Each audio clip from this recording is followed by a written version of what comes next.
Prior to joining the Trinity Forum in 2008, Ms. Harder served in the White House as Special Assistant to President and the Director of Policy and Projects for First Lady Laura Bush.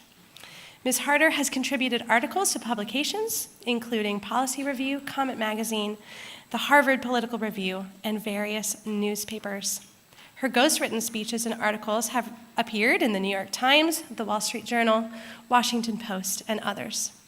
Ms. Harder holds an honors BA in government from Harvard University and a postgraduate diploma in literature from the University of Queensland in Brisbane, Australia. Please welcome Cherie Harder. Thank you for that very gracious introduction, and what a pleasure and a joy to be here. This is actually my third time at the Oxbridge Conference. I went the first time in 2011 and was hooked. I came away feeling like this was a little bit of heaven, and I hope that it'll be the same experience for all of you today. And how could it not be after listening to both Diana and Andrew? Incredible. Thank you to you both. It's a real honor, a daunting honor, but an honor to get to follow Diana in talking about our topic this morning, Provocative Grace, Intellectual Hospitality, and the Common Good. Diana approaches this as a scholar and a researcher. I'm coming from a slightly different perspective as a highly uncertain but aspiring practitioner and somewhat as a synthesizer. Amber mentioned that I lead a group called the Trinity Forum. We work to try to provide a space for leaders to wrestle with the big questions of life in the context of faith. And I have the great pleasure of getting to interview and talk with, on a very regular basis, some of the most amazing Christian thought leaders. And so I want to say right at the outset that many of the ideas that I will offer to you today, I cannot claim as original ideas as much as I would like to, but they are largely riffs on, interpretations of, and further analysis of some of the wonderful ideas that have been presented at the online conversations that we hold. So while Diana talked earlier this morning about definitions, concepts, and practices of intellectual hospitality, I want to offer some additional thoughts on the context in which we find ourselves and the need for provocative grace, as well as the cultivators of intellectual hospitality, both the things that cultivate it and its personal kryptonite. And I hope that this will help set the table and provide an invitation for further discussions on how we can offer provocative grace and intellectual hospitality in a world of hurt. It's sort of amazing when I think about this that the leaders of the C.S. Lewis Foundation hit on this topic 4 years ago in 2018. A lot of the trends that I'll talk about right now were already there, but boy, those last 4 years have certainly shown the wisdom and the prescience of that decision. As Amber mentioned, before I came to the Trinity Forum 14 years ago, I had another career as a policy wonk, essentially, in D.C., and worked on Capitol Hill for a few think tanks, as well as at the White House. And one of my first jobs out of college was I worked for a think tank where my boss at the time hit upon an ingenious idea that I wanted to talk a little bit about, which was he strove to quantify part of what was going on culturally. This was in the United States, but many of the trends were worldwide as well. And so he looked at different indicators to kind of help give a sense of what was behind this feeling of unease, malaise, if you will, a feeling that we were going in the wrong direction. And so he hit upon something called an index of leading cultural indicators. And he tracked what was happening in the country between the early 1960s and the mid-1990s, and found that when you looked at a number of different indicators, there was very real statistical evidence for a feeling that something had gone off track. Crime had risen dramatically. Murder rates had doubled during that 30-year period. Aggravated assault rates, which is probably the better measure of violent crime, had quadrupled. Abortion had gone way up. Divorces had gone way up. Marriages had gone down. Unwed births had gone way up. Time spent in entertainment way up. By almost any metric, things had gone awry. When you look at those same indicators much more recently, something very interesting has happened. In many ways, we are doing much better than we were in the early 1990s. It's a story that doesn't actually get out there.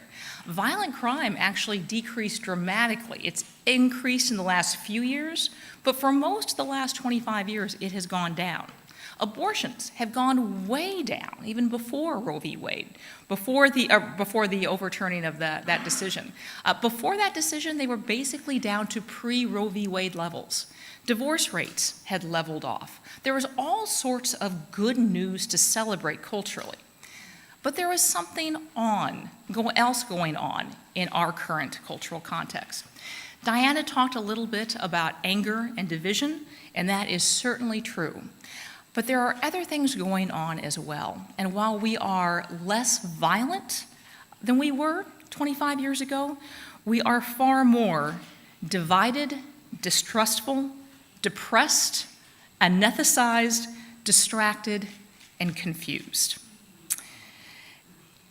She mentioned anger and alienation. We are lonely and atomized. We are partisan and polarized, confused and distrustful, and increasingly looking for meaning in the wrong places. Now, just to step back and unpack that a little bit. At the time, of course, that you all picked this topic, the pandemic had not happened. We're only now starting to emerge from a pandemic that has infected over 80 million people in the United States alone and killed more than 1 million. It's caused all sorts of ripple effects as there's been so much loss of life and we've had to increasingly quarantine and isolate. By some estimates, alcohol-related deaths have shot up 25% in the last 2.5 years. The pandemic cut us off from others and exacerbated some of the deep trends of fragmentation and alienation that were already there.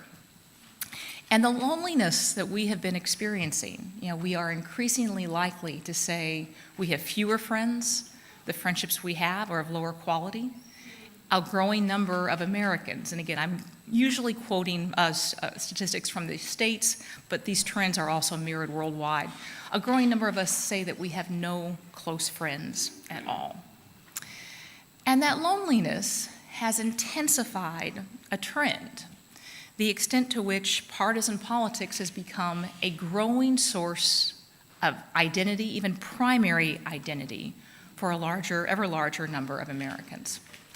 Now, what do I mean by that, or what does that look like? I'll give just one illustration. It used to be quite normal to marry someone from outside of your political party, but very unusual to marry someone outside your faith. Just in the last few years, those numbers have essentially flipped.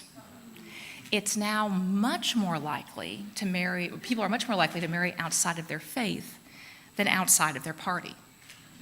In the past, political scientists and sociologists considered religion, ethnicity, and gender to be the bedrock forms of identity, what they called the unmoved movers. These did not change. They tended to form how you thought about the rest of the world.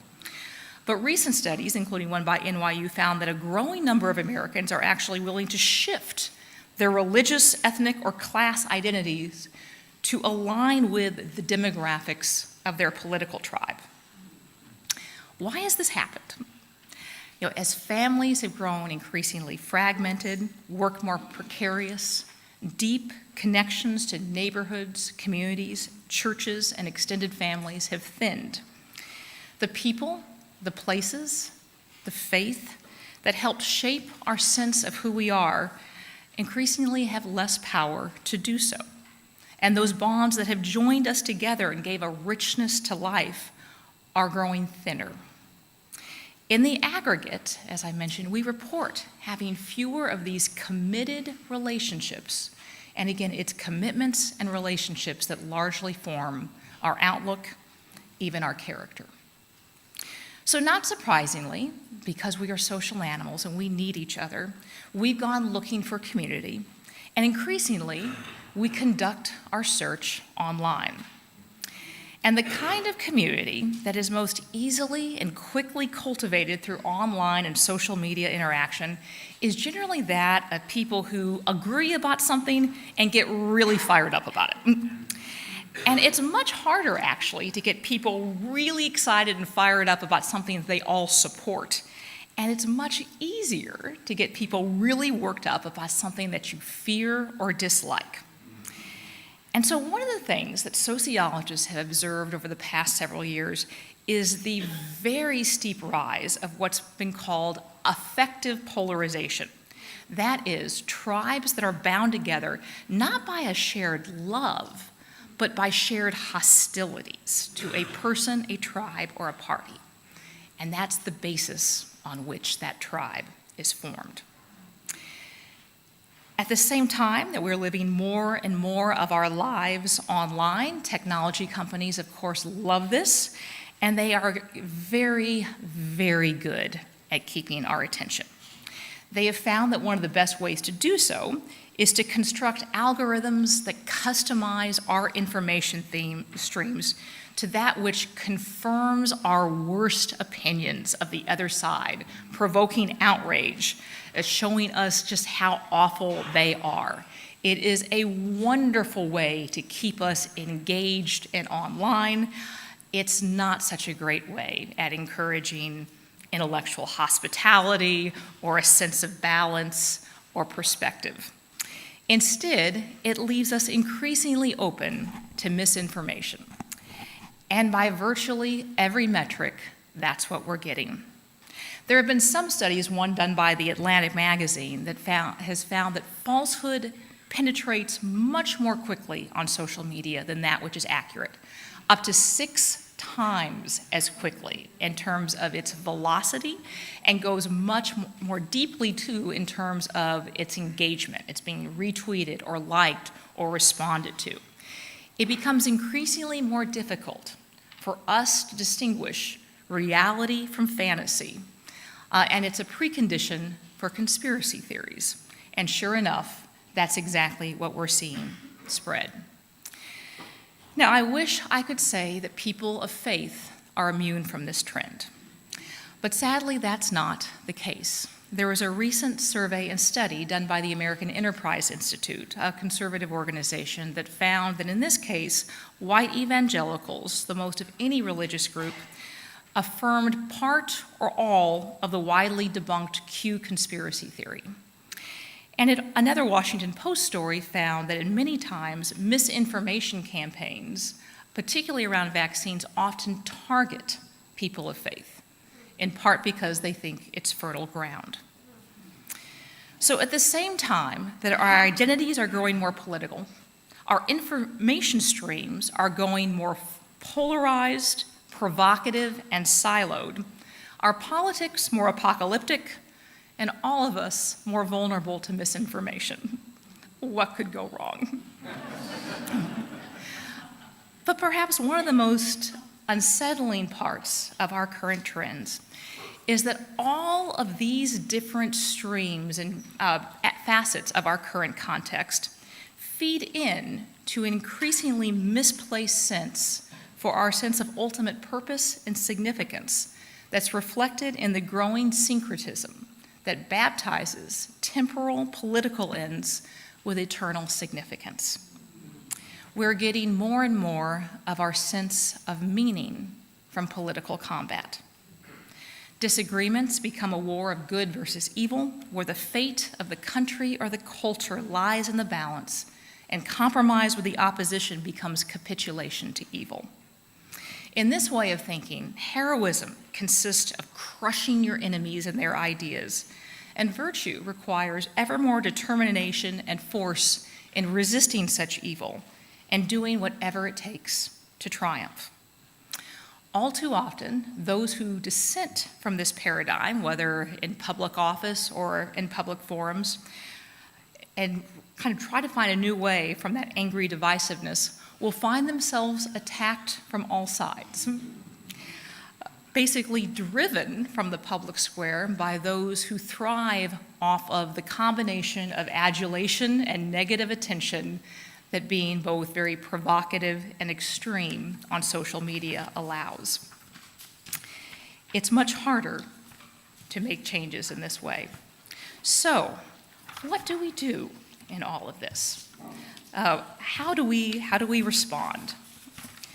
There are several things I want to suggest as ways that we should think about the crisis that we're in. Any society of diminishing trust in both institutions and each other, where we're riven by difference that we seem unable to bridge, marked by malice and misinformation, calls for creative ways of rebuilding a shared sense of the common good. Vital to the renewal of this practice will be the provocative grace of intellectual hospitality. Here's why. Amidst our loneliness and division, hospitality offers a way forward. Rather than seeking to distort and weaponize the perspectives of others, it seeks understanding and connection. At a time of so much denunciation and cancellation, it offers grace and loving engagement. And against the misinformation that increasingly characterizes our public discourse, it seeks truth. So a few attributes of intellectual hospitality, and some of these Diana has already mentioned. One, curiosity. Curiosity is not only vital for a sense of intellectual hospitality, it is the very basis of learning. Virtually everything we know at one point was novel to us. We learn to absorb new information and understand new concepts by attending to the unfamiliar, by questioning it, by engaging with it. And part of that is realizing that thinking itself is a relational act. Alan Jacobs wrote in his wonderful book, How to think independently of other beings is impossible. And if it were possible, it would be undesirable.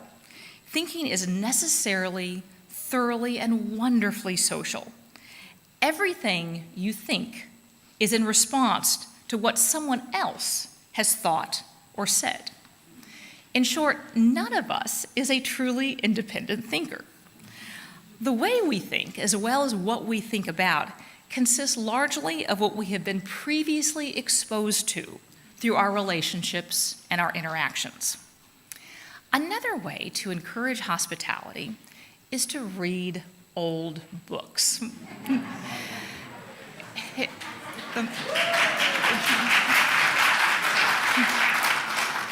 It's been said that the past is a foreign country. They do things very differently there.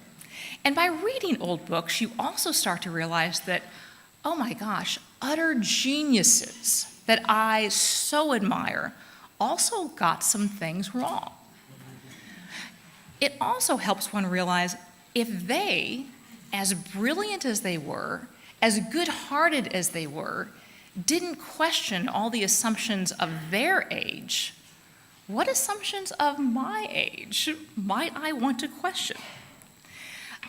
There's no surprise that C.S. Lewis once recommended to read an old book for every new book one read. And part of that is when we only read what's current, we fall into what Lewis called chronological snobbery, simply assuming that the current assumptions that we share because of our age are actually universals, as opposed to the assumptions of our age. And it gives us a little bit more humility as we read, as we interact with the folks from many years ago, as well as when we interact with our contemporaries, about how there may be more meaning freighted with some of the things that we've assumed that we might have previously realized. And of course, not only is it a wonderful form of intellectual hospitality to read old books and different books, but it's even more potent to do that with other people. I'll throw out just a few examples of intellectual hospitality that's happened in the past. The one that, of course, is best known to everyone here, and there are people in this audience who know far more about all the intricacies of the gathering than I, but was the Inklings. It's been said before, and we'll say it again, not only was this group an incredible group, but they also had deep and at times sustained disagreements. Tolkien made known his lack of admiration for the Chronicles of Narnia in no uncertain terms. More than one of the Inklings, but particularly Hugo Dyson, registered his dislike of Lord of the Rings. The friendship between Lewis and Owen Barfield in particular was one of strong affection and loyalty amidst profound disagreement. In fact, Lewis referred to Barfield as his oppositional friend, and later said of him, in Surprised by Joy, that Barfield is the man who disagrees with you about everything. He's not so much the alter ego as the anti-self. You know, of course, he shares your interests, otherwise he would not be your friend at all. But he's approached them all at a wrong angle. He's read all the right books, but has got all the wrong things out of every one. And then you go at it, hammer and tongs, far into the night. Actually, though it never seemed so at the time, you modify one another's thought. And out of this perpetual dogfight, a community of mind and a deep affection emerge. The Inklings' influence on each other's thought and writing was pervasive as well as difficult at times to pinpoint. What I owe them, Lewis said, is incalculable. I think it's interesting to say that it wasn't just the engagement, but actually out of opposition and the argument for truth is part of where that community and that affection emerged. A few decades earlier, in the same spot that we're at, Dorothy Sayers, along with 5 of her girlfriends here at Oxford, where they studied but were not allowed to receive degrees until years later, started a writing group they called the Mutual Admiration Society, which they said is what it would be called anyway, so why not? Like the Inklings, the group brought their newly created essays, poems, and stories to be read and critiqued together. They argued and debated, supported each other, kept each other's confidences, and collaborated on different work and writing projects, despite substantial social, religious, and political differences. The months-long correspondence between Sayers, writer Muriel St. Clair Byrne, and the editor of the journal Christendom, in which they argued out ideas on the dangers of limiting women's role, actually became the basis of Dorothy Sayers' book, Are Women Human? Their careers, taste, and politics diverged, but they developed and challenged each other's thoughts, particularly around questions of education. In her biography of the group, historian Mo Moulton writes that through their diverse careers, they worked to make the best ideas, the most creative work, and a joyful encounter with learning accessible to a much wider range of people. That, they believed, was the greatest achievement to which a democratic society could aspire. But if these are some examples of where intellectual hospitality has gone really well, I want to talk a little bit about what is the kryptonite to cultivating intellectual hospitality before talking about some of the incubators. And this picks up on something that Diana said earlier, and you'll notice that even in the Inklings and then the Mutual Admiration Society, they argued, in Lewis's words, for truth, as opposed for domination or humiliation or to win. In many ways, the contempt that Diana mentioned is the most potent of kryptonites for intellectual hospitality. St. Augustine talked about the libido dominandi, the desire to dominate, the drive to dominate. The drive to dominate is what I think we can safely say characterizes so much of our clashes today. It is not to listen, to understand, even necessarily to rebut per se, but to drown out, to humiliate, to, in the language of slavery that is often used, to own the other. I'll also say that our over-reliance on social and electronic media also plays a role in this. I think this was a question maybe that Matthew had asked a little bit earlier. We often assume that the media that we use are somehow value neutral, and that is very much not the case. Many of you are probably familiar with Marshall McLuhan or also Neil Postman.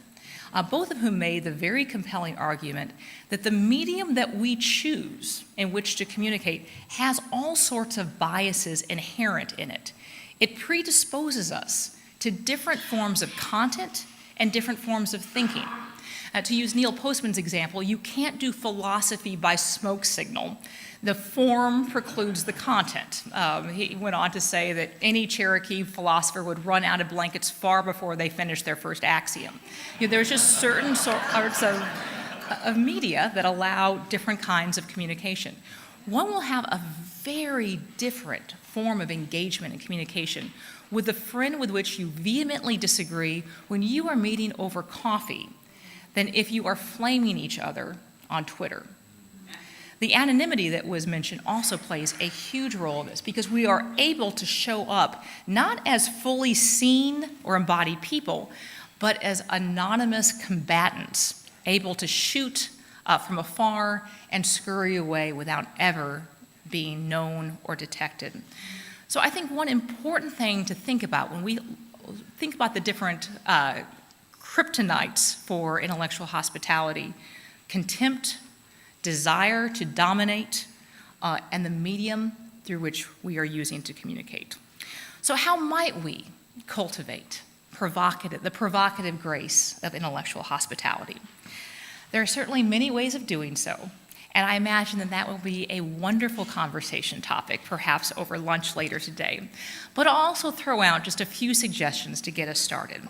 First, not only read old books, read widely. Reading takes us out of ourselves. It opens us up to a conversation with new people across time and place, often with very foreign perspectives, and teaches us to better understand others' motives, decisions, and character. As C.S. Lewis wrote in An Experiment in Criticism, we read in order to remove our gaze from that mirrored face, to deliver us from solitude. We should be concerned with entering fully into the opinions and therefore the attitudes, feelings, and total experience of others. This is not a new concept at all. There are many people in the past who actually took this very seriously. I think of Machiavelli, who, when he was reading an old book, would actually dress up in costume and set a place at the table for his imaginary guest that he would then interrogate based on what he's read. That is definitely taking it to a new level.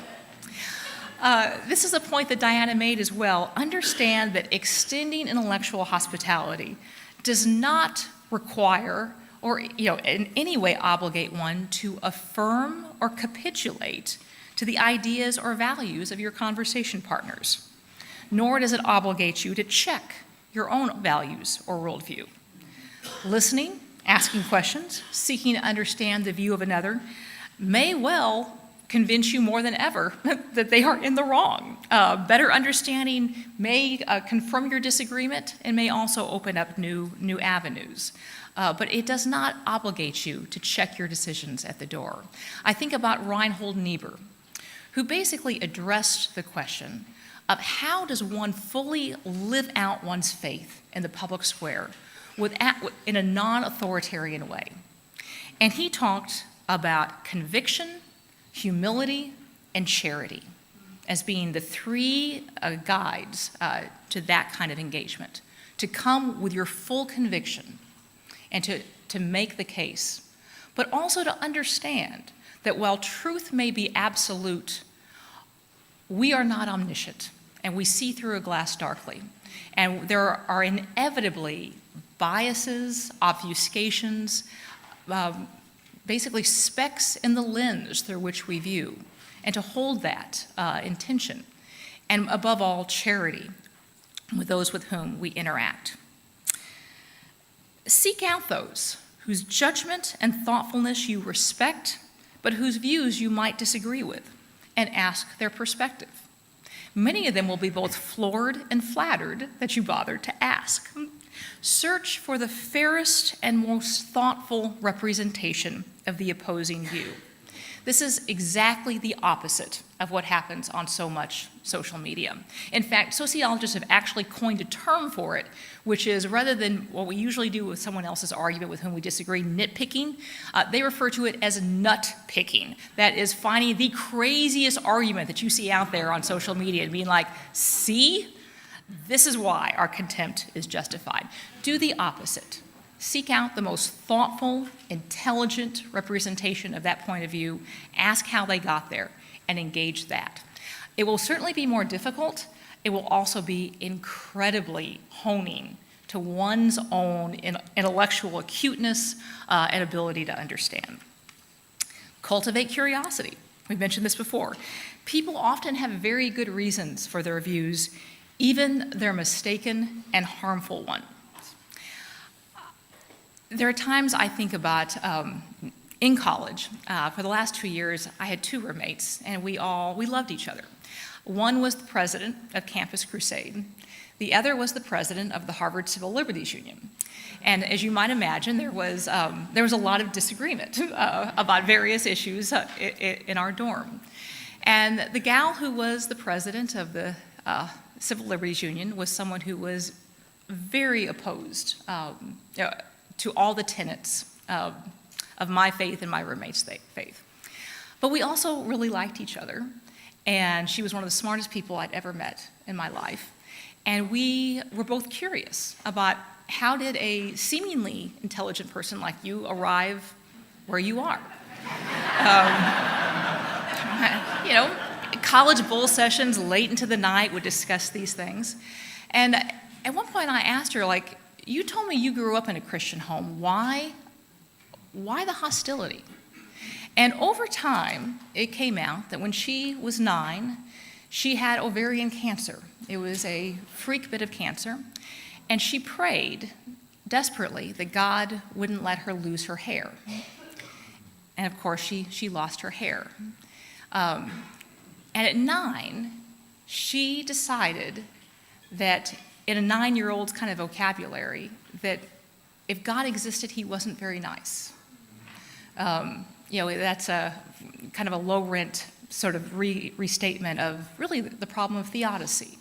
The idea that if God is good, he is not God, and if God is God, he is not good.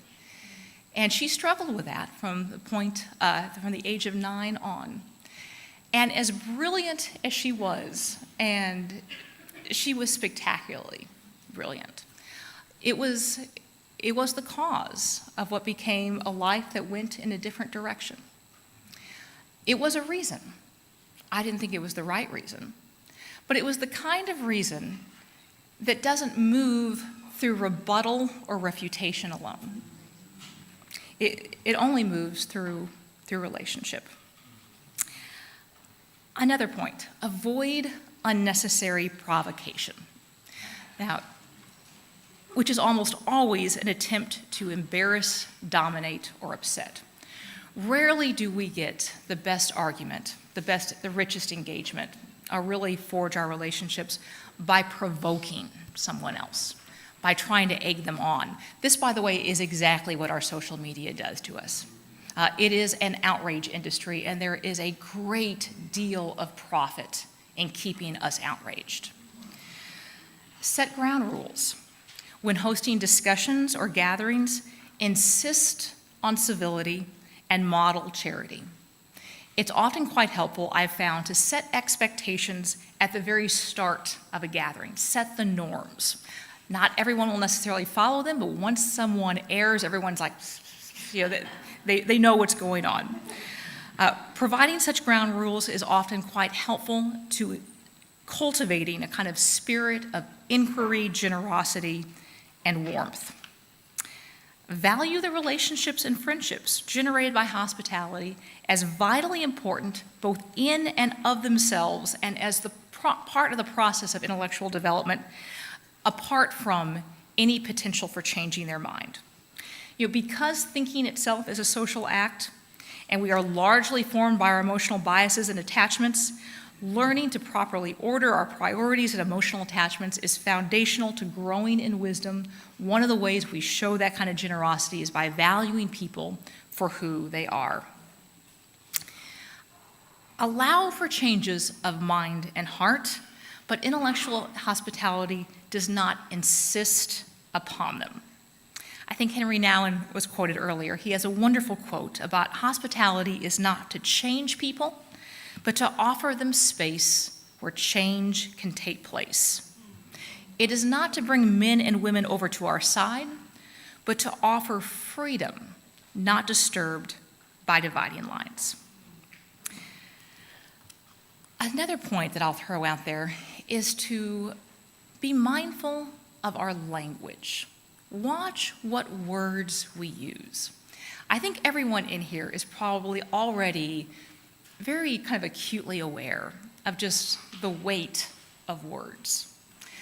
Words affect how we think, how we categorize things, how we view the world.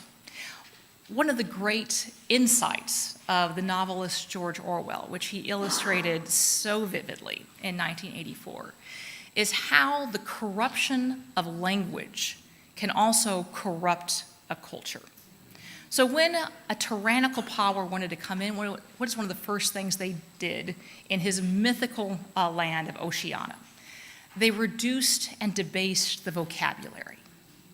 Things were no longer sublime, beautiful, delightful, gorgeous. They were good, plus good, double plus good. He said that part of the reason our politics is so slovenly and corrupt is because our language has grown slovenly and corrupt. Another example of this, this was brilliantly kind of illustrated, and I thought it was a great approach by David Brooks in one of his columns. He did a Google inward search, which basically tracks word usage over time, and found that the kind of language we use as a culture has changed dramatically over several decades. 50, 60, 70 years ago, virtue words, courage, bravery, kindness, compassion were used far more than they are now. He actually found that bravery and courage, as well as charity, have actually fallen by more than 50% in terms of their word usage. We are using the language of community less. We are using the language of both commerce and weaponry far more. Now, that certainly reflects some of our thinking, but it not only reflects it, it also affects it. The examples we use, the paradigms through which we see the world, the words we use to describe reality have a way of reinforcing our view of what that is. There's also a neurobiological law, the whole idea of the neurons that fire together, wire together. The more one sees something through that lens, the more one talks about it, the more one likely is to be formed that way. Incidentally, that's one of the wonderful, very literal interpretations of how God talks about the renewing of our mind. Spiritual disciplines literally renew our mind by changing our neural circuits. A final approach that I'll throw out towards cultivating intellectual hospitality, which I think is one of the most accessible and potent forms for those of us who are wondering, like, what can I do? Join or host a book club. By its very nature, a reading group or a book club is a tiny little cultural antibody towards some of the toxins that we've talked about. We've talked about loneliness, distraction, anger, alienation, hair trigger misunderstanding, misinformation. What is a book club? Focused attention on a worthy text in a spirit of hospitality and community. If the cancers of our current society are our loneliness, our atomization, our anger, our divisiveness, our distraction and misinformation, in many ways, a book club is a tiny bit of immunotherapy. One could also think of it as, in some ways, a cultural and civic liturgy. Those of us who are Anglican think about the embodied practices that form our loves and form our faith. C.S. Lewis talked about the fact that he tried to pray on his knees, because that embodied practice reinforced in him his proper posture before God. What we do repeatedly forms us. It forms our loves. It forms our priorities. And in many ways, one could consider the practice of a book club a small civic liturgy that pushes back against the cultural pathologies of our age and opens up a new way. So at a time when anger, loneliness, and confusion drive so much of our public discourse and distort our common life, those of us who have expressed frustration about what to do, those are just a few ideas. Reweaving a fragmented common life and restoring a robust sense of the common good are enormous and worthy undertakings. And while they may ultimately demand more than hospitality, they will never be realized without it. It's been said that souls are not saved in bundles, that reinvigorating our common life requires reconnecting with each other, person by person, soul by soul.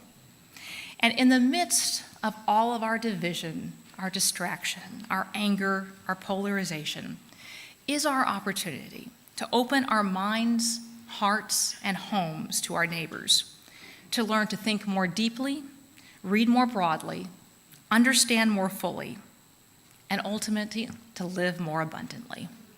Thank you.